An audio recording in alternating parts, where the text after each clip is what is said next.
J'étais penchée à la fenêtre et perdue dans mes pensées lorsque je l'ai aperçu.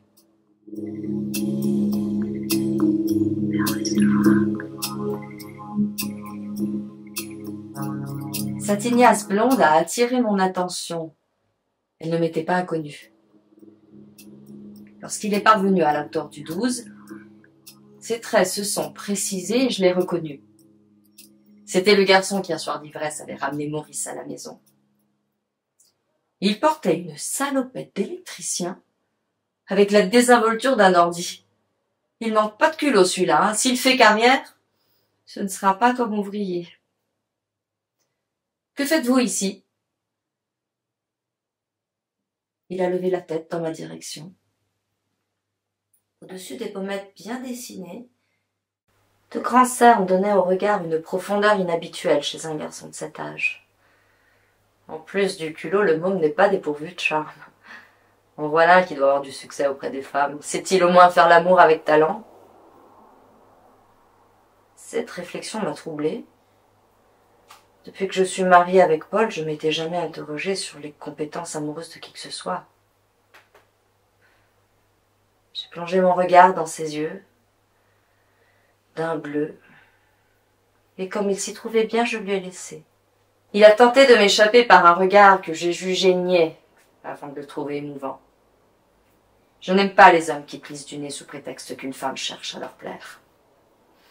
Toujours désireux de peindre? Ma réflexion l'a rassuré. Au premier étage, on n'en voulait pas à son corps, mais à ses dons. Vous savez, je n'ai pas oublié les conseils que vous m'avez donnés alors que j'étais un gosse en train de peindre au coin de la rue Saint-Vincent. On ne peint pas le sol comme le ciel. Moi, je vous ai dit ça?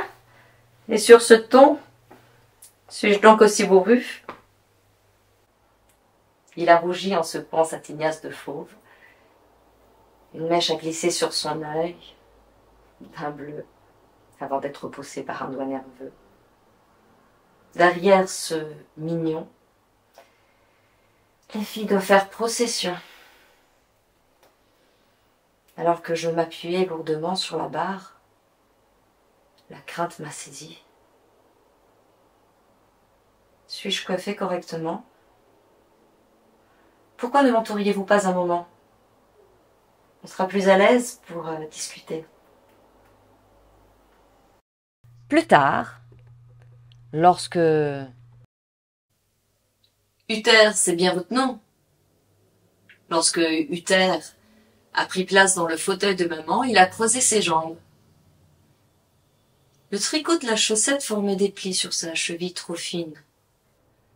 Il a commencé à balancer le pied au rythme de son admiration.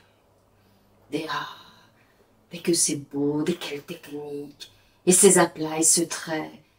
Et où allez-vous chercher la lumière, et comme vous y allez, sont sortis de sa charmante bouche. Alors qu'il s'extasiait devant mes dernières toiles, j'ai commencé à étudier ce pied qui allait et qui venait. Ce pied dont je devinais la cambrure et le talon. Vous allez mieux à ce que je vois. Cette cure de repos à Montagny vous a réussi. Oui. Une sorte de bien-être m'a envahi. Je me suis soudainement demandé comment j'avais pu vivre 13 ans sans passion. Et Maurice? Comment va-t-il? Ah, Maurice, il peint et quand il a fini de peindre, il boit. Le soleil de 4 heures est venu rendre visite à la table. Il a commencé à jouer à l'intérieur des verres qui ont pris l'allure du cristal, tout en caressant les miens. Y a-t-il plus beau qu'un objet utilitaire? Puis-je vous resservir, André? Il m'a accordé le bleu de ses yeux. Juste le temps pour que je m'interroge sur la solidité de ma vie conjugale. Oh, une goutte.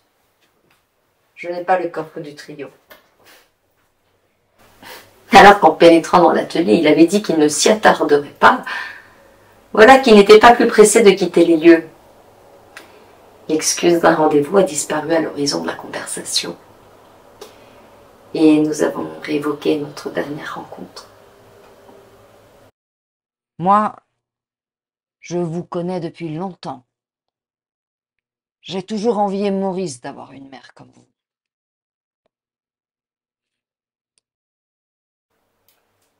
Au moment de nous quitter, je lui ai demandé s'il accepterait de poser pour moi. Non. J'ai pris le ton ironique et méchant de Lautrec. Auriez-vous peur de perdre votre pucelage? Oh, j'en ai vu d'autres. Nous nous sommes promis de nous revoir.